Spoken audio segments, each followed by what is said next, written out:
반갑습니다. 선부 예배에 오신 여러분들을 주의 이름으로 환영하고 축복합니다. 우리 설을 보낸 지 며칠 되지 않아서 우리 이제 오늘밖에 또 인사하기가 또 그렇잖아요. 그래서 옆에 분들 보시면서 새해 복 많이 받으세요. 우리 인사하도록 하겠습니다. 예.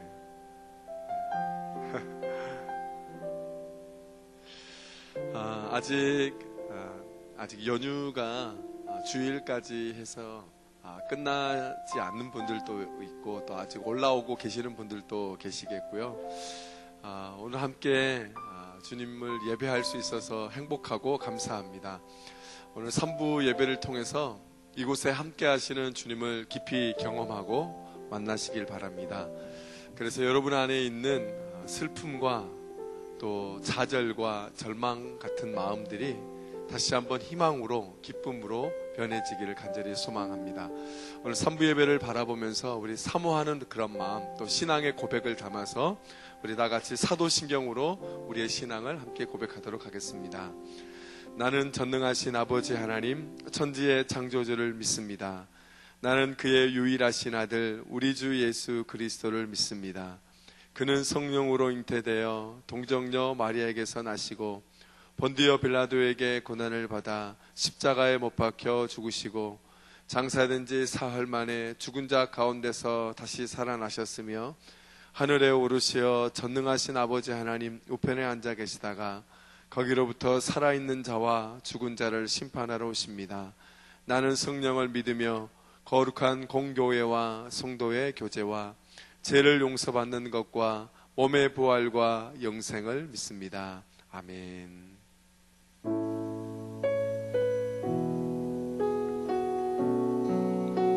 우리 주님께 간절한 마음으로 이렇게 고백하며 예배 가운데로 나아가기 원합니다. 나를 지으신 주님, 나를 지으신 주님, 내 안에 계셔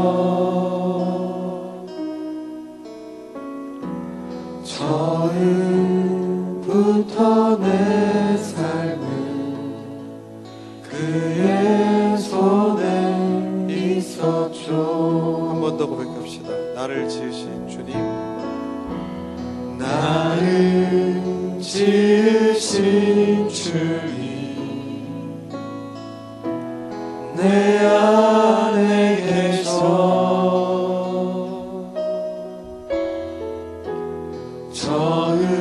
처음부터 내 삶을 그의 손에 있었죠. 내 이름 아시죠? 내 이름 아시죠. 내 모든 생각도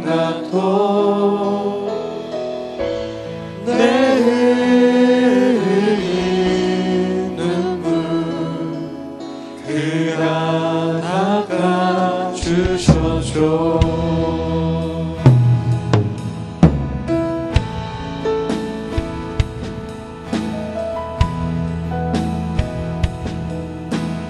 처음부터 나를 지으신 주님,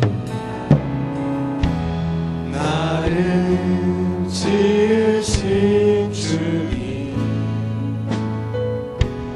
내 안에 계셔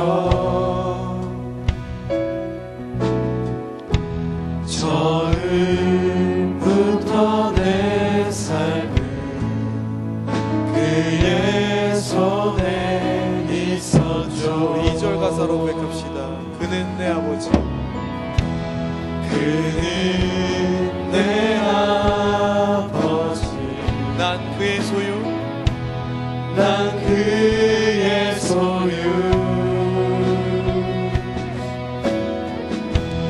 내가 어딜 가든지 날 떠나지 않죠. 내 이름 아시죠? 내 이름 아시죠. 내 몸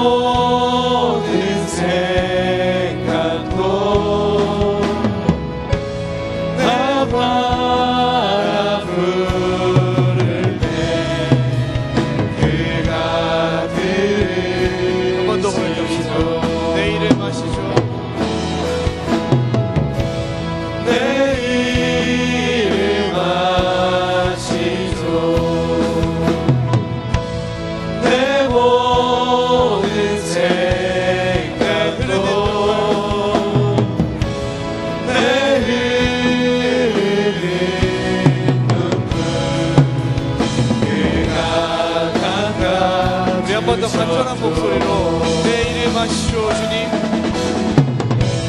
내 이름 아시고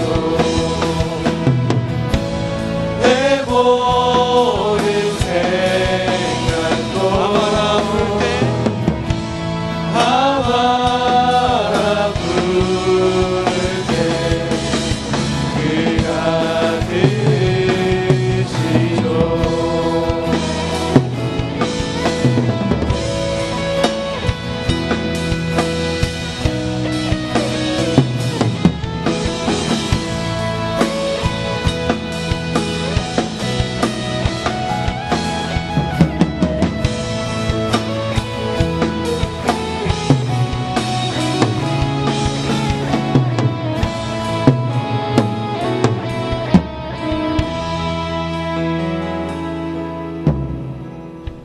우리가 아바라 부르는 그 주님께로 달려나가십시다.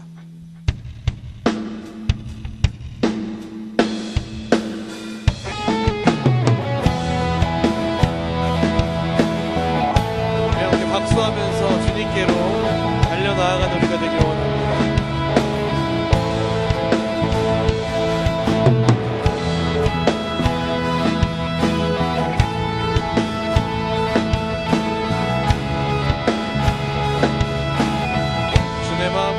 주의 마음을 넓히소서.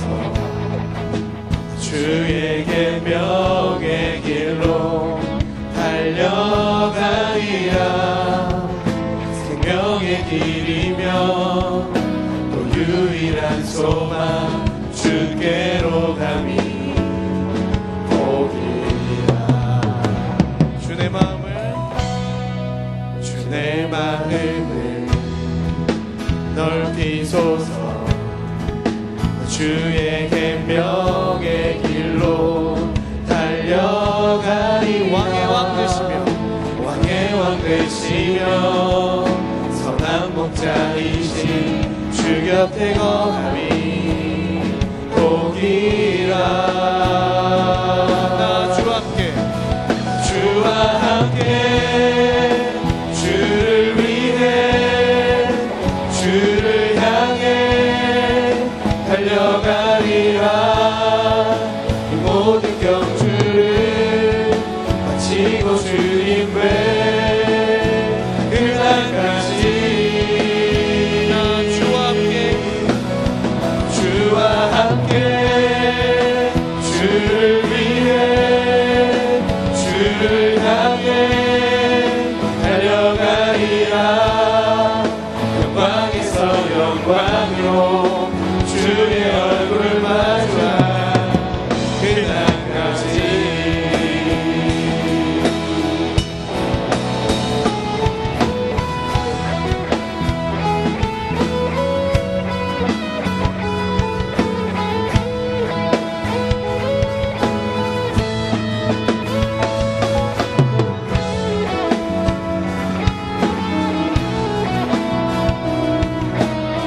처음부터 함께 찬양하십시다. 주의 마음을 넓히소서. 주의 계명의 길로 달려가리라. 생명의 길이며 또 유일한 소망 주께로 감히 오리라. 주의 마음을 내 마음을 넓히소서. 주의 계명의 길로 달려가리라. 왕의 왕 되시며 선한 목자이신 주 곁에 거함이 복이라. 주와 함께 주를 위해 주를 향해 달려가리라. 이 모든 경주를 마치고 주님 배 그날까지. 주와 함께 주를 위해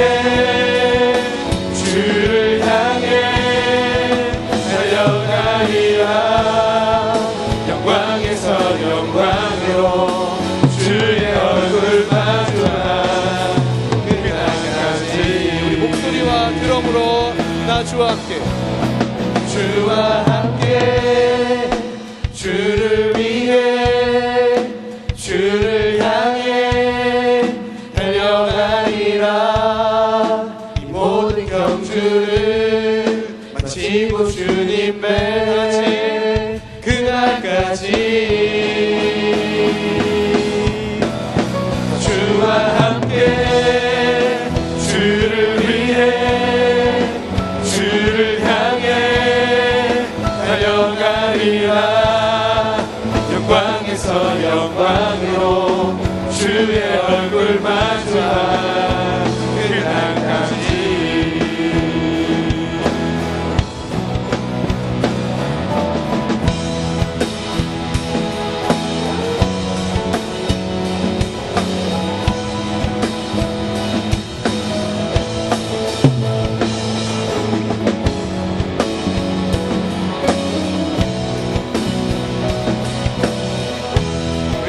영광의 박수를 해드립시다. 주의 얼굴을 마주할 그때까지 우리가 사모하며 예배함으로 나아가십시다.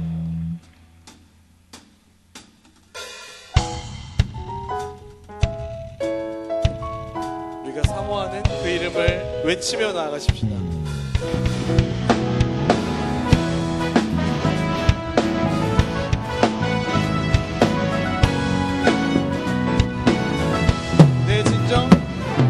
진정 사모하는 친구가 되신 구주 예수님은 아름다워라.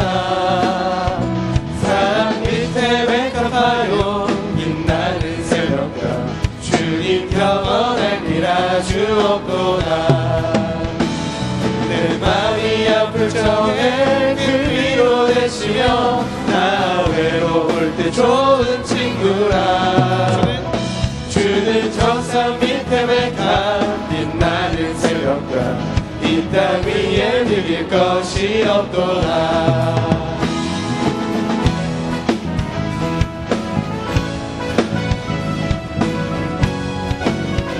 우리 2절 가사로 고백합시다. 내 몸에 모든 염려 이 세상 고락하고 나와 항상 같이 하여 주시고 시험을 당할 때에 악마의 해교를 즉시 물리치사 날 지키시네.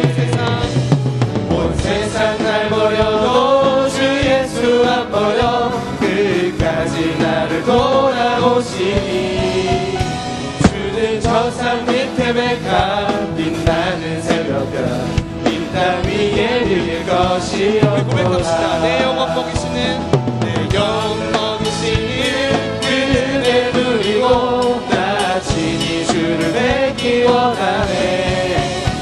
주는 저산 밑에 백합 빛나는 새벽과 이 땅 위에 이길 것이 없도다. 온 세상 날 버려도 온 세상 날 버려도 주 예수 안 버려 끝까지 나를 돌아보시니. 주는 저산 밑에 백합 빛나는 새벽과 이 땅 위에 이길 것이 없도다. 내 영혼 먹이시는 내 영혼 먹이시는 그대 누리고 나 친히 주를 뵙기 원하네.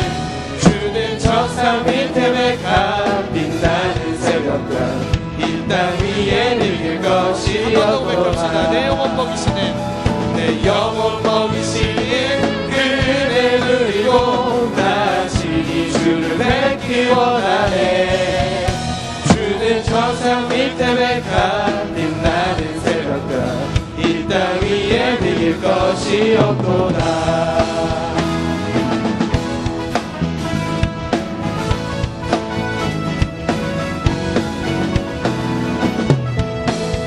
우리 하나님께 영광의 박수 올려드립시다.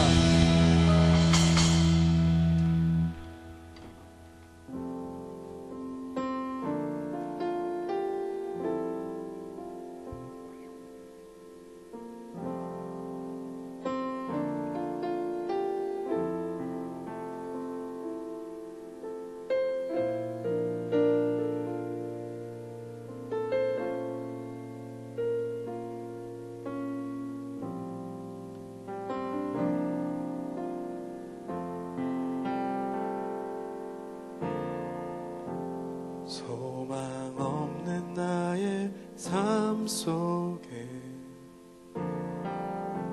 주님 찾아오셨네. 작고 여린 날 위해, 상처뿐인 날 위해 내가 주를 예배하는 이곳에 절망 속에 있는 날 위해 주님 찾아오셨네.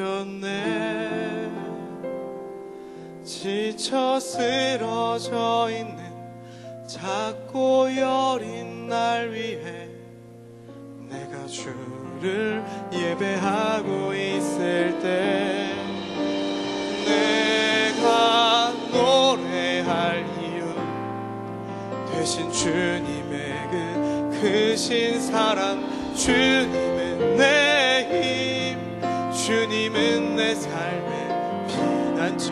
내가 노래할 이유 되신 주님의 그 크신 사랑, 주님은 내 힘, 주는 내 삶의 피난처.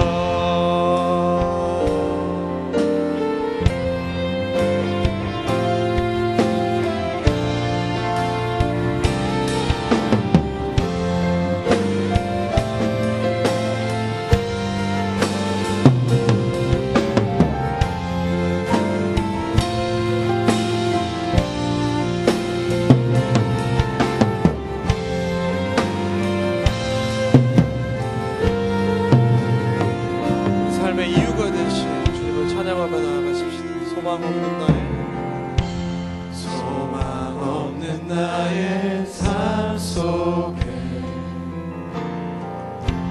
주님 찾아오셨네.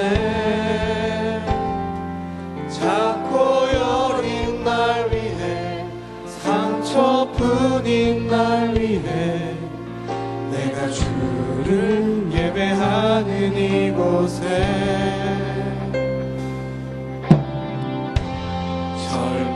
속에 있는 날 위해 주님 찾아오셨네.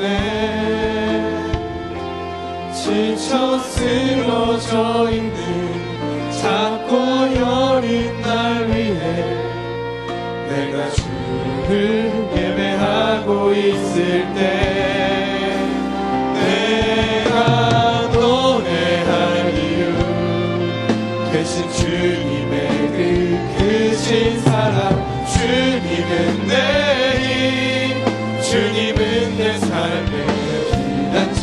내가 노래할 이유 되신 주님의 그 크신 사랑, 주님은 내 힘, 주는 내 삶의 피난처. 내가 노래할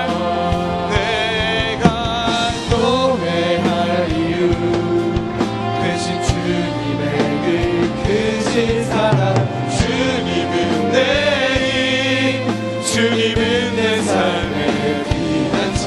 내가 노래할 이유 되신 주님의 그 크신 사랑, 주님은 내 힘, 주님 내 삶의 한 번 더 고백하십시다. 내가 노래할 이유, 내가 노래할 이유 되신 주님의 크신 사랑, 주님은 내 힘, 주님은 내 삶의 피난처. 내가 노래할 이유 되신 주님의 크신 사랑, 주님은 내 힘, 주는 내 삶의 피난처. 우리의 삶의 피난처가 되신 주님을 바라보며 우리 함께 기도하며 나가겠습니다. 기도하십시다.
기도드리겠습니다. 사랑의 주님, 오늘도 저희들을 예배의 자리로 인도해 주심에 감사드립니다. 지금 이 시간 예배할 수 있음에 감사하며 온 마음을 다해 기쁨의 찬송을 올려드리는 예배자가 되게 해주세요. 하나님은 영이시니 예배하는 자가 영과 진리로 예배할지니라 라는 주님의 말씀 붙들며 나아가려 합니다. 한 주간 저희들을 사로잡았던 많은 생각들 잠시 내려놓고 오늘 이 예배 가운데 온전히 주님만 집중할 수 있도록 성령님께서 저희를 인도하여 주시고 저희의 예배가 하나님이 기뻐 받으시는 예배가 되길 소망합니다. 주님 홀로 영광 받아주세요. 2018년 새해가 밝고 처음으로 맞이하는 명절인 설날 주간을 주님의 은혜 가운데 복되게 보냈습니다. 명절을 통하여 흩어져 있던 가족들을 모이게 하시고 사랑 안에서 하나 되는 축복을 누리게 하시니 감사드립니다. 이 자리에 없는 성도들도 각자의 자리에서 예배하게 하시며 오고 가는 길 안전으로 지켜주세요. 긴 연휴가 끝나고 내일부터 다시 삶의 현장으로 돌아갑니다. 돌아갈 때 오늘의 말씀이 힘이 되게 하시고 저희를 살게 하는 힘이 되게 해주세요. 주님의 은혜 가운데 23기 1:1 양육이 수료식까지 잘 마쳐졌습니다. 양육자와 양육생들의 마음에 뿌려진 말씀의 씨앗이 계속 뿌리내려 열매 맺을 수 있도록 훈련 후에도 항상 주님과 동행하게 해주세요. 또한 일본 선교 모집이 진행 중에 있습니다. 일본 땅을 향한 아버지의 뜨거운 마음을 알게 하시고 함께 기도로 준비하는 싱크 청년부가 되게 해주세요. 오늘 말씀 전하시는 지영은 담임 목사님과 성령으로 함께하사 말씀에 힘이 있게 하시고 많은 이들이 예배의 말씀을 통해 은혜 받고 치유되게 해주세요. 예배의 처음과 끝을 온전히 주님께 맡겨드립니다. 이 모든 기도 우리를 위해 죽으시고 부활하셨으며 지금도 함께하고 계신 우리 주 예수 그리스도의 이름으로 기도드렸습니다. 아멘. 주기도문 하시겠습니다. 하늘에 계신 우리 아버지, 아버지의 이름을 거룩하게 하시며 아버지의 나라가 오게 하시며 아버지의 뜻이 하늘에서와 같이 땅에서도 이루어지게 하소서. 오늘 우리에게 일용할 양식을 주시고 우리가 우리에게 잘못한 사람을 용서하여 준 것 같이 우리 죄를 용서하여 주시고 우리를 시험에 빠지지 않게 하시고 악에서 구하소서. 나라와 권능과 영광이 영원히 아버지의 것입니다. 아멘.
splendor of the King,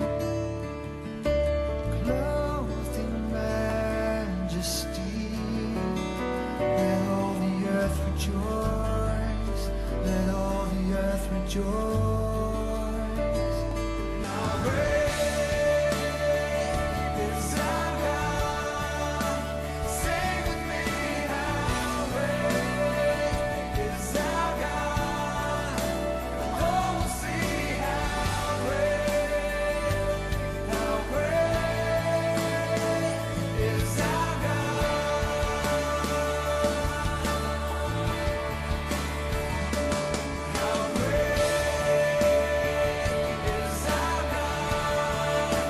Sing with me, how great is our God?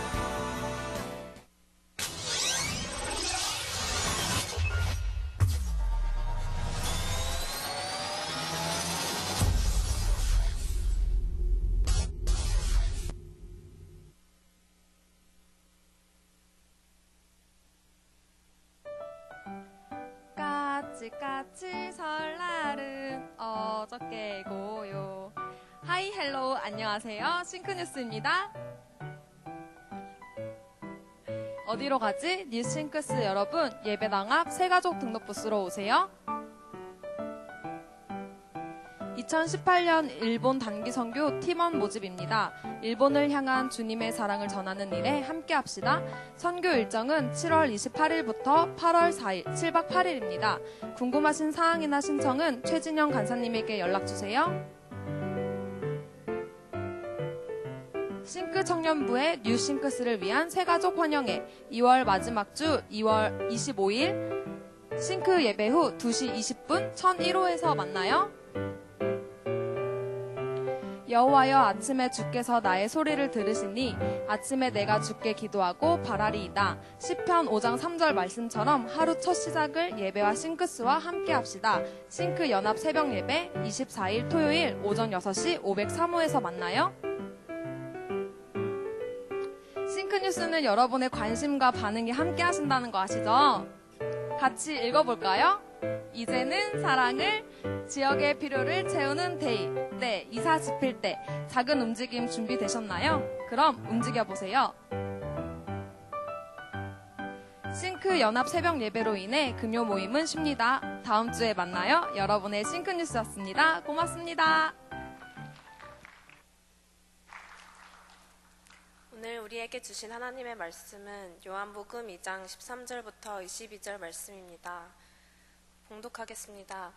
유대인의 유월절이 가까운지라 예수께서 예루살렘으로 올라가셨더니 성전 안에서 소와 양과 비둘기 파는 사람들과 돈 바꾸는 사람들이 앉아있는 것을 보시고 노끈으로 채찍을 만드사 양이나 소를 다 성전에서 내쫓으시고 돈 바꾸는 사람들의 돈을 쏟으시며 상을 엎으시고 비둘기 파는 사람들에게 이르시되 이것을 여기서 가져가라. 내 아버지의 집으로 장사하는 집을 만들지 말라 하시니 제자들이 성경 말씀에 주의 전을 사모하는 열심히 나를 삼키리라 한 것을 기억하더라. 이에 유대인들이 대답하여 예수께 말하기를 내가 이런 일을 행하니 무슨 표적을 우리에게 보이겠느냐. 예수께서 대답하여 이르시되 너희가 이 성전을 헐라 내가 사흘 동안에 일으키리라. 유대인들이 이르되 이 성전은 46년 동안에 지었거늘 내가 3일 동안에 일으키겠느냐 하더라. 그러나 예수는 성전된 자기 육체를 가리켜 말씀하신 것이라.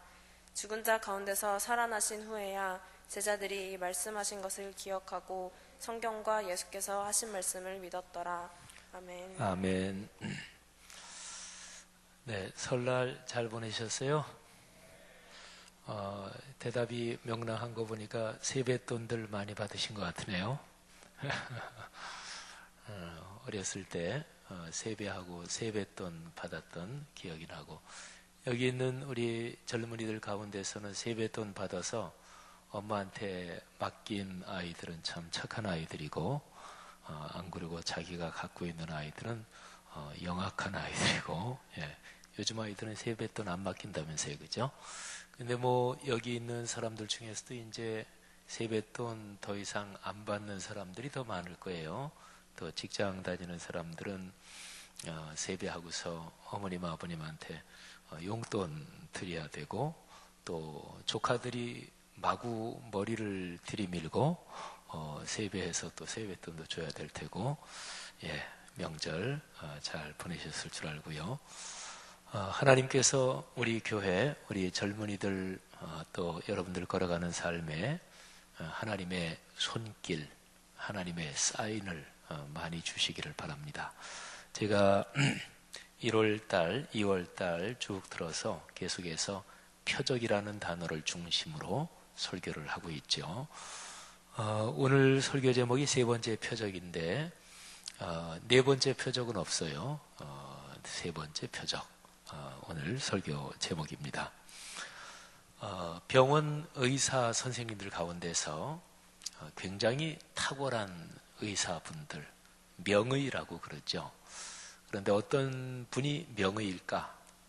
여러 가지가 있는데 예를 한번 들어보면, 어떤 사람이 속이 이상하게 안 좋은데, 근데 상당히 불편해서 병원에 가봐도 병원에서 특별한 게 이상이 없다. 병원 한 두세 군데 가봐도 그런데 어떤 병원에 갔더니 진찰을 쭉 하더니 의사 선생님이 딱 짚어내는 거예요. 요것 때문에 그렇다.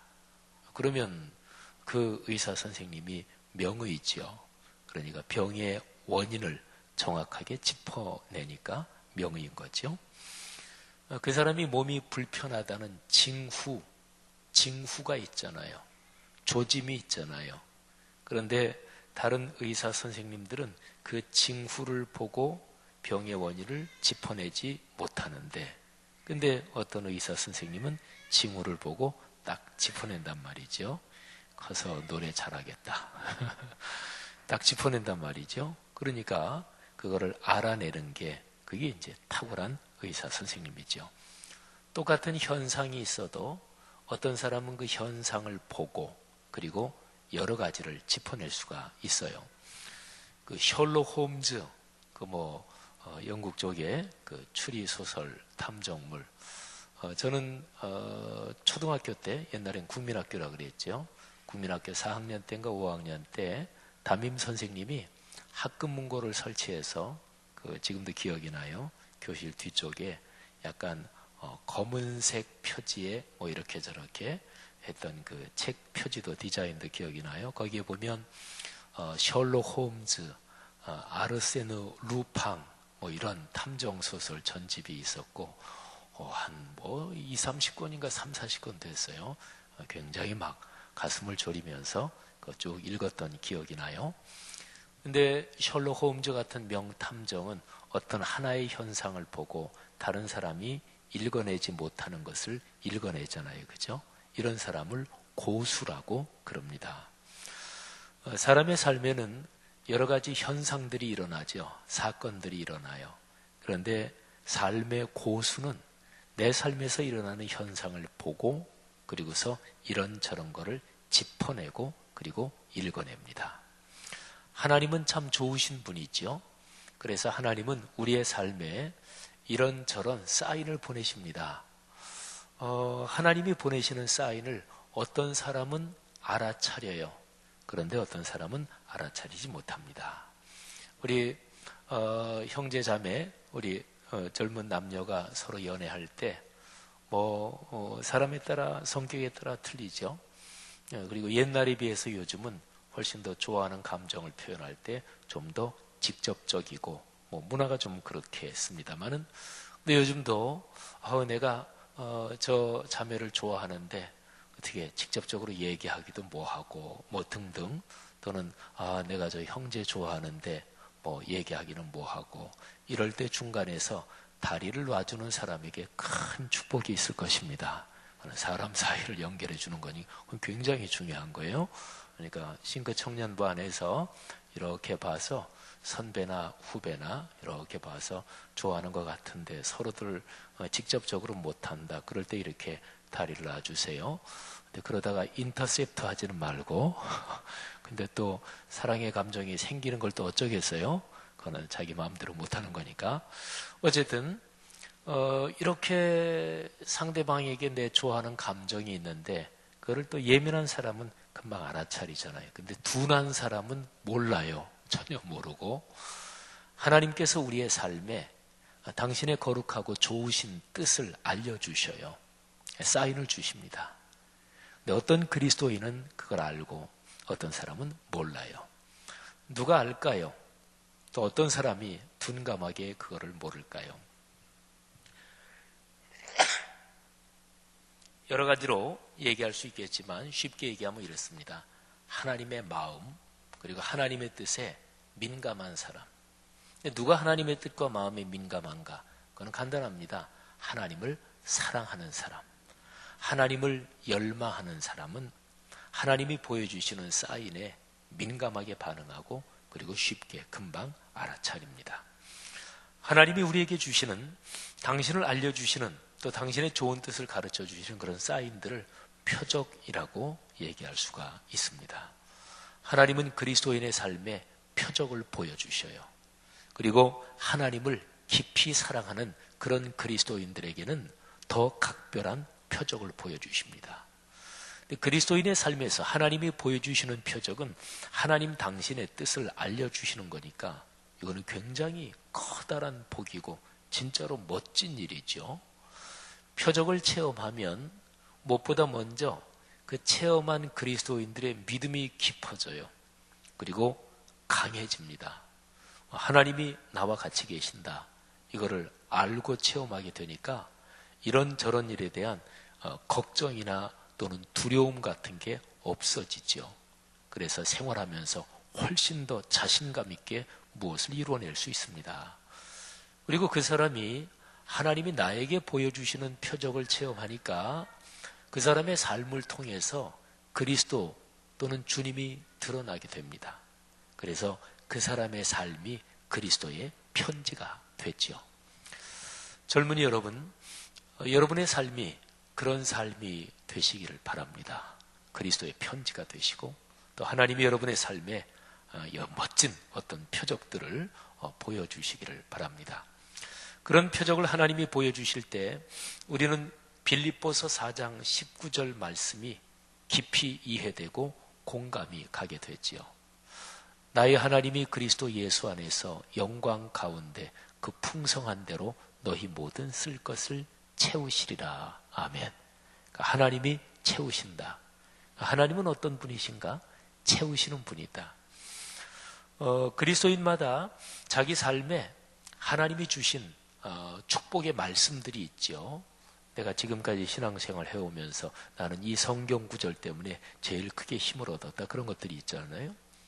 근데 저한테 제 삶에 하나님이 주신 말씀으로 주신 축복, 그런 성경 구절을 얘기한다면 5구절을 꼽는다면 그 중에 하나가 빌립보서 4장 19절입니다. 하나님은 채우시는 하나님이다. 그런 거죠. 하나님께서 여러분에게 어떤 말씀을 통해 또 여러분의 삶을 어떻게 채워주셨는지 한번 돌아보십시오. 오늘 설교에서는 제 작은 간증을 하나 하려고 하는데 사람은 살면서 경제적인 문제가 다 필요하잖아요. 그렇죠. 사람은 존재하는 것 자체가 코스트가 듭니다. 숨 쉬는 것 자체가 코스트가 드는 거예요. 그래서 다른 말로 표현하면 경제 문제 또는 예수 믿는 사람들에게 익숙한 표현으로 하면 물질 문제. 여기에서 우리는 물질이 필요하고 재정이 필요하고 돈이 필요하죠. 제가 35년 전입니다. 그때가 한참 젊었을 때죠. 독일로 유학 가려고 이런저런 생각을 하고 있었는데 경제적인 사정이 여의치 않았습니다. 그때 하나님께서 이사야서 45장 말씀을 주셨습니다. 그런데 그때 이사야 45장 말씀이 제 마음에 다가오는데 감동이 됐어요. 그래서 꽉 붙잡았죠. 그리고 놓지 않고 계속 그 말씀을 붙잡고 기도했습니다. 제가 지금 35년 전 얘기를 하는 거니까 지금까지도 경제 문제 생각하면 이사야 45장 1절 이하의 말씀이 금방 떠올라요. 이런 거 보니까 앞으로 제가 얼마나 더 이 세상에 존재할지 모르지만 하나님께서 영원한 나라로 저를 초대하시는 그때까지도 살아가면서 경제 문제 그러면 이사야 45장 1절 이하의 말씀을 계속 붙들고 살 것 같아요. 그러겠죠? 35년 동안 잊지 않고 늘 생각을 했으니까. 그런데 그 이사야서 45장 1절부터 4절 말씀, 어느 날 아침에 말씀을 묵상하는데 말씀을 묵상하면서 그 구절을 읽게 됐어요. 그 구절을 제가 한번 낭독해 드릴 텐데 우리가 보통 쓰는 개역 개정판 성경에서는 4절 번역이 조금 이게 애매하게 번역이 됐어요. 그래서 제가 표준 세번역 성경으로 45장 1절부터 4절을 한번 봉독해 드리겠습니다. 주께서 기름부어 세우신 이에게 말씀하신다. 고레스에게 말한다. 내가 그의 오른손을 굳게 잡아 열방을 그 앞에 굴복시키고 왕들의 허리띠를 풀어놓겠다. 그가 가는 곳마다 한 번 열린 성문은 닫히지 못하게 하겠다. 고레스는 들어라. 내가 너보다 앞서가서 산들을 평지로 만들고 노수의 성문을 부수며 쇠빗장을 부러뜨리겠다. 안 보이는 곳에 간직된 보화와 감추어둔 보물을 너에게 주겠다.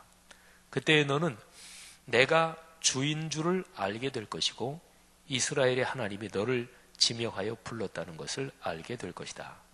내가 너를 지명하여 부른 것은 나의 종 야곱, 내가 택한 이스라엘을 도우려고 함이었다.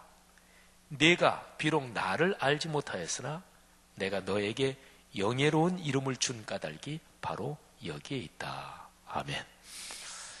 이 본문에 고레스라는 사람이 나오죠. 페르시아의 왕입니다. 성경에는 바사라고 되어 있죠. 이게 페르시아예요. 고대 근동의 역사에서 바벨론이라는 아주 강력한 나라가 있었죠. 근데 바벨론이라는 나라를 함락시키고 고대 근동 지방의 권력을 움켜쥔 나라가 바사 페르시아예요. 그리고 페르시아를 그렇게 크게 일으킨 사람이 바로 이 고레스입니다. 근데 하나님께서 이 고레스에게 전쟁마다 이기게 해주시고 그리고 바벨론도 꺾고 고대 근동 지방의 패권을 차지하게 하신다. 그런 얘기예요. 그런데 하나님께서 그렇게 하신대요. 근데 보세요. 고레스는 하나님을 믿는 사람이 아닙니다. 페르시아의 왕이니까 고레스가 섬기던 신이 이스라엘의 야훼 하나님이 아니었겠죠. 그런데도 하나님께서는 고레스를 그 정도로 전폭적으로 지원을 해 주십니다. 저는 이 말씀을 묵상하면서 이유가 뭘까? 하나님을 믿지도 않는 이방 나라의 왕을 하나님께서 왜 그렇게 전격적으로 축복해 주실까? 4절에 그 이유가 나오죠. 하나님께서 택하신 야곱, 하나님이 택하신 이스라엘 백성을 위해서 고레스를 그렇게 전폭적으로 지원해 주시는 거예요. 역사적인 상황을 좀 살펴보면 이스라엘 백성은 북왕국은 그 옛날에 아시리아에 망합니다. 그 다음에 아시리아가 고대 근동 지방의 최고 강한 나라였을 때 그때 남북으로 갈린 이스라엘 중에서 북왕국이 아시리아에 망해요. 그 다음에 아시리아를 꺾고 고대 근동 지방의 제일 강자가 된 나라가 바벨론. 그 바벨론 시절에 남왕국이 또 망합니다. 그리고 저 유명한 바벨론 포로 이렇게 유대인들이 끌려가는 거예요. 그런데 말씀드린 대로 이제 페르시아가 바사가 이 고레스가 바벨론을 꺾어버리는 거죠. 그리고 고대 근동 지방의 최고 강력한 나라를 만듭니다. 그런데 고레스가 바벨론을 꺾고 나서 주전 538년에 칙령을 내립니다.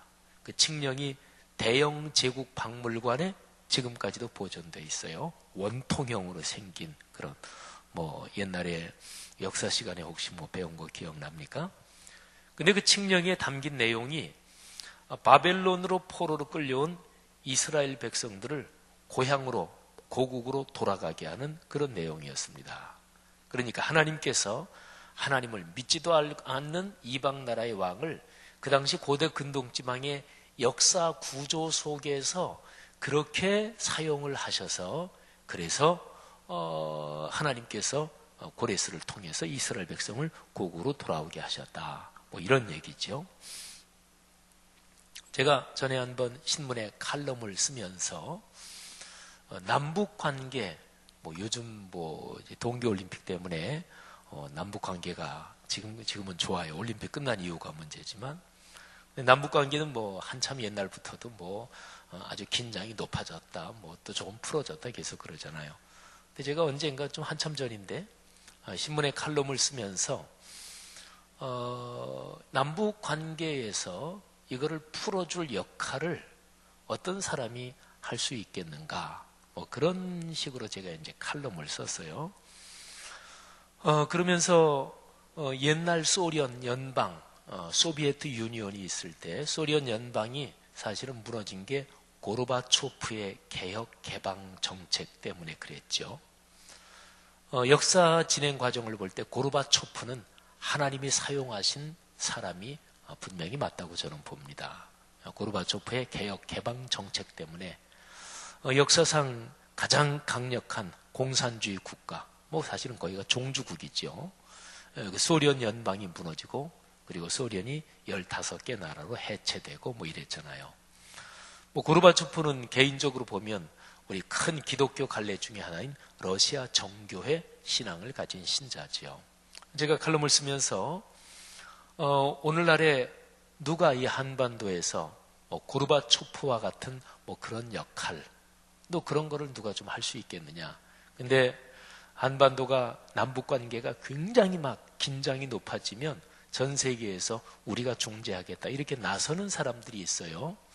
뭐 스위스의 그 대통령도 전에 한번 우리가 좀 나서겠다 뭐 이런 얘기도 했고, 그래서 그런 칼럼을 썼더니 그 어떤 사람이 그 칼럼에 대해서 제 칼럼 쓴 거를 페이스북에 올렸더니 믿음이 아주 굉장히 좋은 사람 같아요. 그러면서 하나님이 하시지 뭘 그걸 그렇게 예수 안 믿는 사람들이 하냐고 막 이렇게 댓글을 달았어요. 신앙관이 참 좁다. 그러니까 신앙이 굉장히 좋은 것 같은데 신앙관이 아주 좁은 사람들이 있어요. 하나님은 성경, 구약 성경에 명백하게 기록된 것만 해도 하나님을 믿지도 않는 이방 나라의 왕 고레스를 하나님이 사용하셨잖아요. 그리고 여기 이사야 45장 1절부터 4절까지 해서 이게 의미가 심장한 게 내가 기름 부은 고레스 이 표현을 써요. 근데 히브리어로 어떤 사람에게 기름을 부었다, 그걸 히브리어 단어로 얘기하면 그게 메시아예요. 헬라어 단어로 얘기하면 그게 그리스도예요. 그러니까 그 단어 뜻만 그대로 가지고 와서 쓴다면 이사야 선지자가 하나님의 말씀을 받아서 고레스한테 이렇게 얘기하는 거예요. 나의 그리스도 고레스에게 이렇게 표현하는 거예요. 뜻만 가지고 쓴다면 말이죠. 어쨌든 하나님은 이 세상의 모든 것을 통해서 역사하십니다.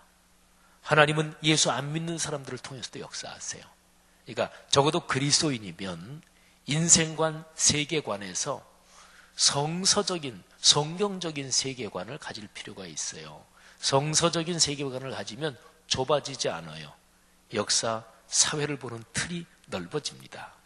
저 어쨌든요, 이 말씀을 보면서 35년 전에 어느 날 아침 이 말씀을 보다가 제가 크게 감동을 받았는데, 특별히 이 말씀 가운데서 하나님이 고레스에게 보화와 재물을 주신다.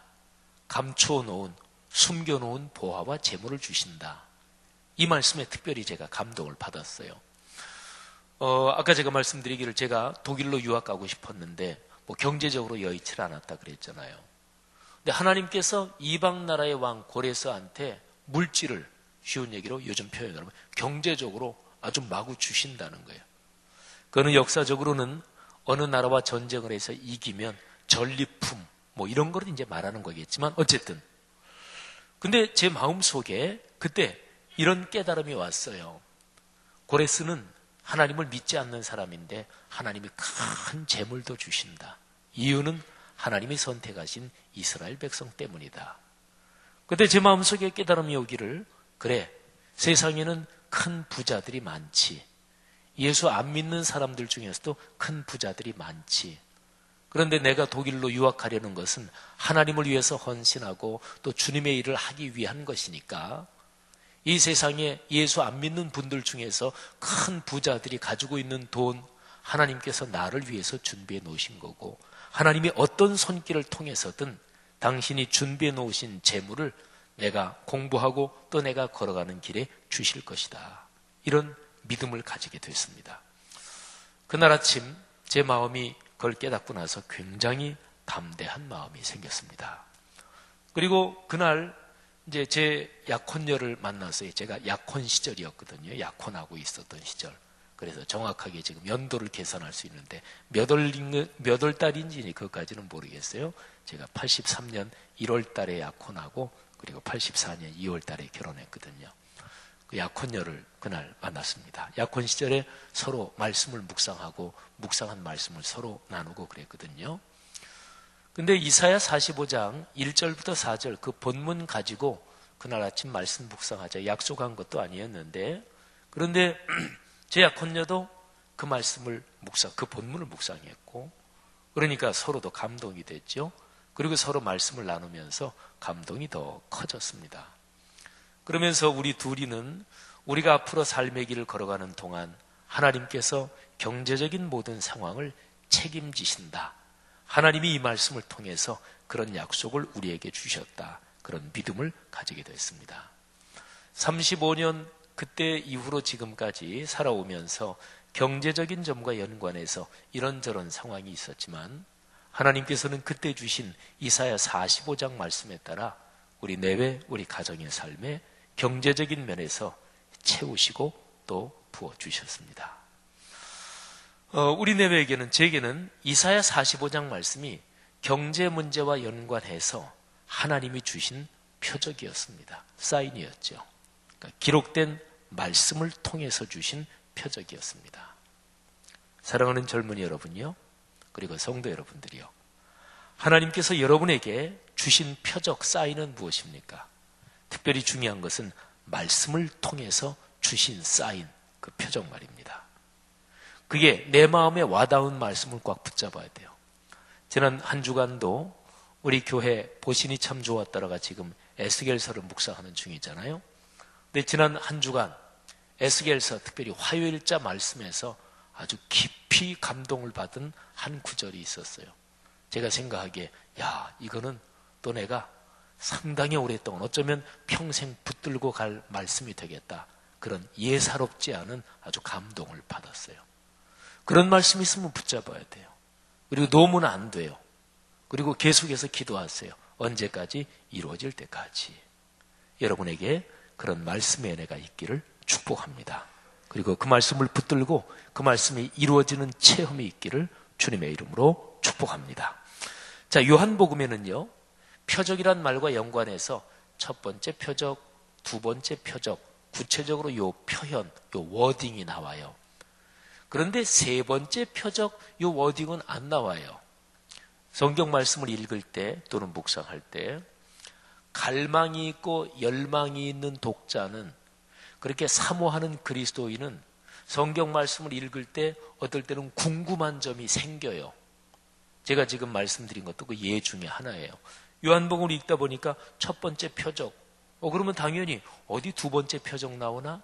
예, 첫 번째 표적이 요한복음 2장에 나오는 물이 포도주가 된 사건인데 두 번째 표적이 4장에 나오지요. 왕의 신하의 아들의 병을 고친 사건이에요. 그러면 세 번째 표적이 또 어디 나오나? 이 궁금증이 들 거 아니겠어요?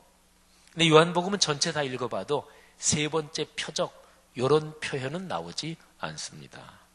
그게 이제 궁금한 거예요. 왜 세 번째 표적은 안 나올까? 그런데 요한복음을 읽다 보면 예수님께서 아주 중요한 그 맥락에서 제일 중요합니다. 예수님이 3년 동안 공적인 사역을 하시고 또는 이 세상 지상에 계신 모든 시간을 다 합쳐봐도 제일 중요한 사건이 십자가 사건이잖아요. 근데 십자가 사건하고 연관해서 예수님께서 표적에 대한 이야기를 하시는 장면이 요한복음에 나와요. 세 번째 표적이 여기하고 연관돼 있겠다. 이런 생각이 드는 거죠. 먼저 세 번째, 이 3이라는 숫자는 유대인의 숫자 개념에서 완전을 뜻합니다. 완전 수죠. 삼위일체 하나님 그것도 그렇고, 그 다음에 예수님이 십자가에 달려 돌아가셨다가 3일 만에, 사흘 만에 부활하셨다. 이것도 3이잖아요. 그죠? 그러면 첫 번째 표적, 두 번째 표적, 그리고 세 번째 표적은 완성입니다. 더 이상은 없는 거죠. 최종적인 표적이다. 그런데 예수님의 전생에서 가장 중요하고 가장 최종적이고 가장 핵심적인 십자가 사건하고 연관해서 예수님이 표적 얘기를 하세요. 그게 오늘 성경 본문이에요. 오늘 성경 본문에서는 예수님이 예루살렘에 올라가셔서 성전 구역에서 장사하는 사람들을 막 격하게 내쫓으시는 사건이 기록이 되어 있어요. 그래서 이거를 보통 성경에서 이 부분 소제목을 붙일 때 성전 청결 이렇게 붙이죠. 그랬더니 거기 그 예수님의 그런 행동이 불편한 사람들이 예수님한테 막 항의를 하는 거예요. 그러면서 하는 얘기가 네가 이런 일을 하면서 네가 무슨 권한으로 이 일을 하느냐 이런 뜻인데 표적을 우리한테 보여라. 요즘 말로 하면 내가 무슨 권한이 있느냐, 어느 집을 들어가서 수색하려면 수색영장 보여줘야 되는 거잖아요. 그런 것처럼 요즘식으로 표현하면 그거예요. 근데 그때 당시 문화권으로는 내가 이렇게 네 멋대로 막 하는데 무슨 표적을 우리한테 보여라 이렇게 얘기하는 거예요. 그때 예수님께서 이렇게 대답하십니다. 이 성전, 예루살렘 성전 헐면 헐어라. 내가 3일 동안 사흘 만에 내가 다시 이렇게 세우겠다. 그때 사람들이 비웃었겠죠. 이 성전은 46년 동안 지었다. 내가 3일 만에 다시 짓겠다고? 그런데 이 대화가 있은 그 바로 다음에 이어지는 구절에 예수님께서 성전을 헐면 내가 3일 만에 다시 짓겠다 그렇게 얘기하신 뜻이 무엇인지 그 뜻에 대한 해석이 기록이 되어 있어요. 자, 21절 22절이에요. 제가 읽습니다. 그러나 예수는 성전된 자기 육체를 가리켜 말씀하신 것이라. 죽은 자 가운데서 살아나신 후에야 제자들이 이 말씀하신 것을 기억하고 성경과 예수께서 하신 말씀을 믿었더라. 아멘. 예수님께서 성전 청결 그 사건이 막 난장판이었겠죠. 진행되는 중에 예수님이 하신 이 말씀 참 이상한 말씀인데 사실은 실제적으로 성전을 3일 만에 어떻게 짓겠어요. 제자들도 이 말씀이 무슨 뜻인지 몰랐어요. 그런데 나중에 십자가 사건이 지나고 교회가 본격적으로 사역을 시작하고 제자들이 예수 그리스도의 생애를 묵상하고 그리고 구약 성경에 예언된 말씀을 좀 묵상하면서 그러면서 그때 선생님께서 그때 우리 주님께서 예루살렘 성전을 막 청결하시면서 그때 하신 말씀이 바로 십자가에 달려 돌아가셨다가 사흘 만에 부활하신다는 그 얘기였구나 하고서 깨달았다 그런 얘기죠. 예수님은요 표적과 연관해서 이제 우리 지금 요한복음 묵상하잖아요. 근데 요한복음 말고 사복음서에서 요한복음을 빼고 나머지 세 개를 공관복음서라 그래요. 한 가지 공자, 볼관자, 꿰관자 같은 각도에서 바라봤다. 그래서 마태, 마가, 누가복음이죠. 근데 공관복음서에 보면 예수님께서 십자가 사건 그거를 표적이라고 말씀하신 내용이 기록이 되어 있습니다. 마태복음 12장 38, 39절에 이런 내용이 있어요. 서기관과 바리새인 중 몇 사람이 말하되 선생님이여 우리에게 표적을 보여주십시오. 예수님한테 요청하는 거예요. 그때 예수님이 이렇게 대답하십니다. 악하고 음란한 세대가 표적을 구하는데 선지자 요나의 표적밖에는 보여줄 표적이 없다. 자, 선지자 요나의 표적. 요나 얘기 아십니까? 구약 성경에 나오는 선지자지요. 하나님께서 요나에게 명령하십니다. 니느웨 성, 이방 나라의 그 성읍이죠. 그 니느웨가 아시리아의 수도였어요. 니느웨 성에 가서 내 메시지를 전해라. 그런데 요나가 하나님의 명령을 거역해요. 그리고 다른 데로 도망가려고 배를 탔는데 풍랑이 일어났고 그래서 사람들이 요나를 바다에 던지는데 요나가 큰 물고기 뱃속에 들어가죠. 거기 3일간을 있다가 물고기가 육지로 토해놓습니다. 3일 동안 물고기 뱃속에 있다가 다시 살아난 사건. 예수님이 그거를 표적이라고 말씀하시는 거예요. 근데 그게 바로 예수 그리스도의 십자가 사건을 말하는 거죠. 십자가에 달려 돌아가셨다가 3일 만에 다시 부활하신 사건. 그러니까 몇천 년 전에 구약성경 요나의 사건은 나중에 있을 예수 그리스도의 십자가 사건을 미리 보여주는 모형 또는 샘플 같은 거예요. 상징 같은 거죠. 예수님께서 그러니까 요나의 표적이라고 말씀하신 것은 바로 십자가 사건을 말하는 거죠. 자, 그러면 이렇게 얘기할 수 있어요. 첫 번째 표적, 두 번째 표적, 그리고 세 번째 표적은 바로 십자가 사건입니다. 마지막 표적이에요. 첫 번째, 두 번째 표적, 모든 표적의 완성입니다. 표적 중에 표적, 가장 큰 표적입니다. 아니, 이렇게 말해도 모자라요. 사실은 유일한 표적이 예수 그리스도의 십자가 사건입니다. 사도 바울은 이렇게 얘기하죠. 내게는 예수 그리스도의 십자가 외에는 자랑할 것이 없다. 예수 그리스도의 십자가의 복음 외에는 다른 모든 것은 오물과 쓰레기 같다. 바울은 그렇게 표현했어요. 그런데 바울이 예수 그리스도를 만나기 전까지 바울은 자랑할 것이 굉장히 많은 사람이었어요. 요즘으로 말하면 굉장히 탁월한 사람이고 아주 극소수에 해당하는 엘리트 중에 엘리트였습니다. 예수 그리스도를 만나고서 사도 바울은 예수 그리스도의 십자가 사건 이거 외에는 아무것도 자랑할 것이 없다 이렇게 고백을 했던 거죠. 여러분, 그리스도인의 삶에서 하나님이 각 사람에게 보여주시는 표적, 구체적인 상황은 다 다를 수가 있어요. 그런데 모든 그리스도인에게서 공통되는 표적이 있습니다. 하나님이 모든 그리스도인에게 보여주신 표적, 그게 사실은 유일한 표적이고 다른 표적들은 사실은 여기에 연결되는 거예요. 그게 바로 십자가 사건이죠. 어떤 사람이 병이 심하게 걸렸는데 주님께 간절히 기도하고 또 의학적인 조치도 하고 했지만 진짜로 주님의 은혜로 병이 나았어요. 그 표적이죠. 그런데 병이 그래서 건강하게 그러고 난 다음에 그 병이 낫고 건강하게 된 게 예수 그리스도의 십자가와 무슨 관련이 있느냐? 그걸 물어봐야 돼요. 관련이 없다? 그러면 성경에서 말하는 표적은 아닌 것입니다. 어떤 사람이 경제적으로 넉넉하게 벌었어요. 큰 부자가 됐어요. 하나님이 주신 표적이죠. 그런데 경제적으로 넉넉하게 부자가 되고 나서 그 재물이 예수 그리스도의 십자가 사건하고 무슨 연관이 있느냐? 연관이 없다? 그러면 그것은 성경에서 말하는 표적은 아니에요. 우리 젊은이들이 인생길을 걸어가면서 내가 계획한 목표를 달성하고 내가 목표한 어떤 자리에 올라갔고 내가 목표한 어떤 것을 드디어 이루었다. 하나님이 주신 사인이요, 하나님의 격려요, 하나님의 손길이지요. 그런데 그렇게 해서 이루어진 그 열매, 그게 예수 그리스도의 십자가와 무슨 관계가 있느냐? 관계가 없다. 그러면 그것은 기독교적인 표적이 아닌 거죠. 아니면은 하나님께서 그 사람의 기도를 들으시고 그 사람을 지원해 주시고 지지해 주시고 축복을 주셨는데 막상 받고 나니까 하나님을 잊어버린 것이든지 그렇게 되는 거죠. 여러분, 하나님께서 어떤 사람에게 당신의 표적을 지속적으로 보여주실까요?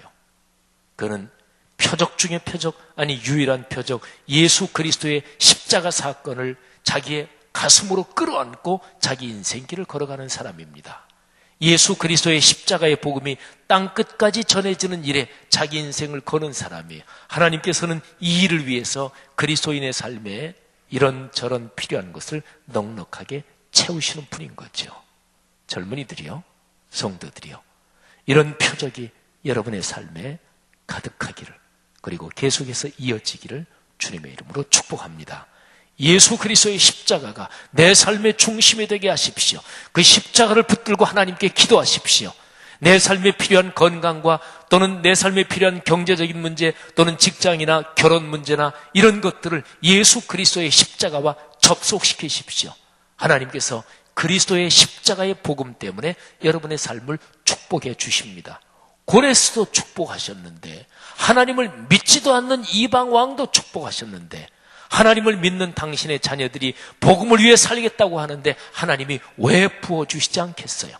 하나님께서 여러분의 삶에 그렇게 좋은 문들, 또 멋진 인생의 길들 열어주시기를 축복합니다.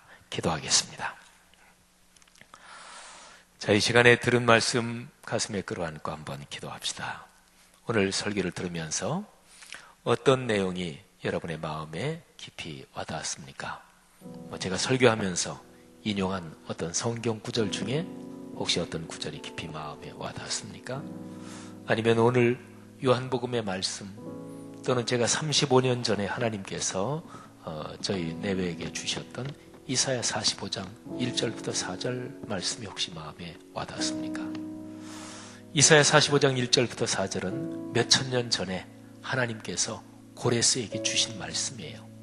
선지자 이사야를 통해서. 근데 하나님은 어떤 말씀을 한 사람만 위해서 주시진 않아요. 그러니까 하나님은 그 말씀을 몇천 년 전에 고레스에게 주셨고 몇천 년 후에 지형은이라는 사람에게도 주신 거예요. 하나님은 그렇게 미리 거룩한 섭리 가운데 예비하신 거예요. 멋있잖아요, 그죠? 하나님께서 여러분의 삶에 어떤 말씀을 주시고 그리고 그 말씀이 어떻게 멋지게 이루어지게 하십니까? 이 시간에 하나님 앞에 한번 기도하십시다. 하나님, 제가 주님께서 보여주시는 표적을 보기를 원합니다. 또 제 삶에 표적 중에 표적, 유일한 표적, 예수 그리스도의 이 위대한 표적, 십자가 사건이 중심에 있기를 간절히 원합니다. 하나님, 저를 주님의 거룩한 도구로 사용해 주옵소서. 또 매년 여름마다 가지만 올여름에 일본 선교도 그런 거잖아요. 내가 직장에서 휴가 얻으면 1년에 휴가 얼마 있지 않은데 하나님, 이 휴가 주님을 위해서 쓰겠습니다. 그런 것도 그런 결단이지요. 오 주여, 우리 교회 싱크 청년부를 그렇게 축복해 주시고 말씀삼 공동체 성락성결교회를 이 시대에 그런 표적으로 그리스도의 편지로 사용해 주옵소서. 다 같이 통성으로 기도하겠습니다. 하나님 아버지, 은혜를 진심으로 감사합니다. 주님, 우리 교회 공동체, 특별히 교회 공동체 안에서 참으로 하나님 아버지, 청년들, 이 은혜를 젊은이들을 감사합니다. 하나님의 위대한 표적으로 하나님, 오늘 또 주신 하나님의 하나님의 편지로 말씀을 사용해 주시기를 붙들고 우리가 주님 기도하며 간절히 나아갑니다. 하나님, 표적 중에 표적, 또 우리의 삶의 유일한 표적이 십자가의 복음이 되기를 간절히 소망합니다. 하나님, 우리의 삶 가운데 유일한 표적으로 십자가의 복음이 우뚝 서기를 소망합니다. 하나님, 오늘 주신 말씀대로 우리가 다시 한번 결단하며 나아갑니다. 하나님, 우리의 삶을 통하여 하나님 표적의 완성이요 또 마지막 표적이며 표적 중에 표적, 그리고 유일한 표적인 이 십자가의 사건이 우리의 삶 가운데 하나님 가장 선명하게 드러나는 귀한 싱크 공동체가 될 수 있도록 하나님 도우시고 인도하여 주옵소서. 그렇게 살기로 우리 모든 공동체가 다시 한번 주의 말씀 앞에 주의 말씀을 듣고 다시 한번 결단합니다. 하나님, 우리가 드리는 이 기도를 주님 받아 주옵소서. 하나님, 은혜를 감사합니다. 오늘 주신 말씀으로 우리가 다시 한번 결단하며 나아갑니다. 우리의 삶의 유일한 표적이 바로 십자가의 사건이 되게 하여 주시고 우리의 삶의 모든 부분들이 이 십자가의 사건에 온전하게 연결되어지는 삶이 될 수 있도록 인도하여 주옵소서. 예수님의 이름으로 기도합니다. 아멘. 우리 다음 주는 토요일에 이사 집필 때가 있고요. 또 동시에 새벽 예배가 있습니다. 싱크 공동체가 한 달에 한 번 새벽을 깨우며 주님 앞에 예배 드리는 이 시간에 함께 동참해 주시면 감사하겠습니다. 그리고 그 주에 다음 주는 또 성만찬 예배가 있지만 그 예배가 드린 후에 또 새가족 환영회가 있습니다. 마음을 모아 기도해 주시고 함께 동참해 주시면 감사하겠습니다. 이제 여러분이 드리신 예물 우리 찬양하며 하나님 앞에 드리겠습니다.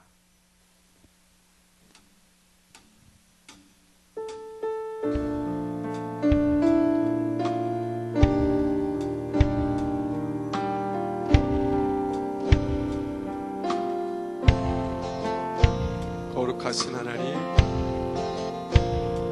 거룩하신 하나님, 주께 감사드리세. 날 위해 이 땅에 오신 독생자 예수, 나의 마음과 뜻 다해 주를 사랑합니다.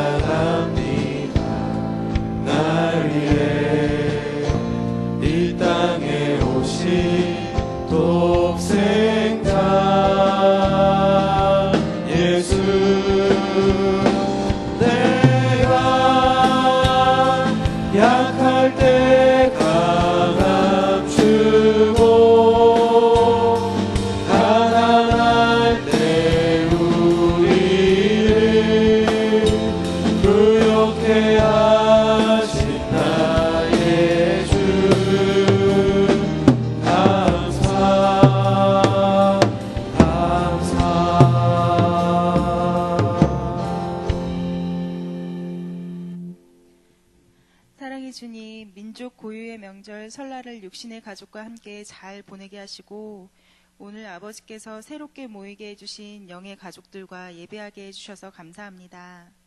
오늘 채우시는 하나님께 감사함으로 감사, 선교, 11조 주일 헌금으로 올려드립니다. 주님 기뻐 받아주시고 우리가 하나님께 민감하게 깨어 있으므로 십자가의 표적을 체험하게 하옵소서. 그래서 그리스도의 편지로 이 삶을 담대하게 살아가게 하옵소서. 예수님의 이름으로 기도드립니다. 아멘. 예, 우리 함께 일어나셔서 찬양하고 제가 축도하겠습니다.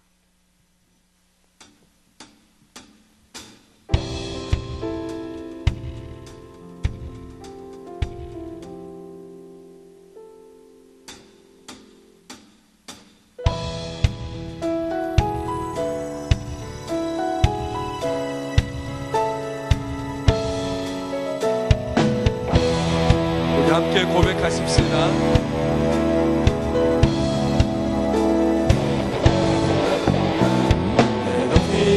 주께 영광을 돌리니 날 영원하신 이여 또 만유해 줄게. 그 높고 높은 이여 말로 다 못해도 내 삶으로 드리고 싶어. 높이 계신 주께 영광을 돌리니 날 비교할 수 없는 지혜와 그 사랑. 그 높고 높은 이여 말로 다 못해도 삶으로 드리고 싶어. 높고 놀라운 주 이름 내 영이 주를 찬송하며 기뻐. 위에 내 높고 놀라운 주 이름 내 영이 주를 찬송하며 기뻐. 노래해 영원할 수 없는 그 놀라운 사랑 은혜와 진리로 새롭게 하신 십자가의 보혈 그 놀라운 은혜. 높고 놀라운 주 이름 내 영이 주를 찬송하며 기뻐. 위에 내 높고 놀라운 주 이름 내 영이 주를 찬송하며 기뻐. 노래해 높고 놀라운 주 이름 내 영이 주를 찬송하며 기뻐. 위에 내 높고 놀라운 주 이름 내 영이 주를 찬송하며 기뻐. 노래해 노래해.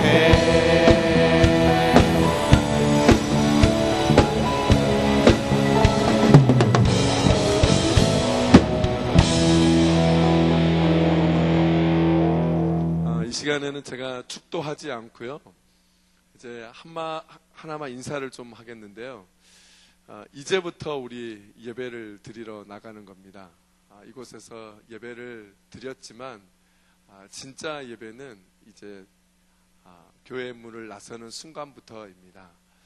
진짜 일상의 예배, 하나님이 바라시고 찾으시는 예배가 이제 시작이 됩니다. 우리 옆에 분들 보시면서 참다운 예배자가 됩시다. 예배 잘 드립시다. 그렇게 인사 한번 하겠습니다. 제가 축도하겠습니다.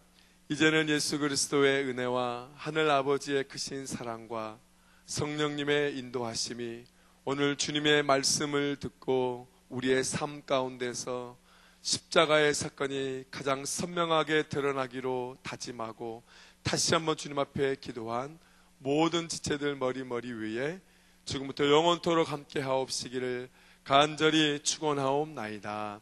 아멘.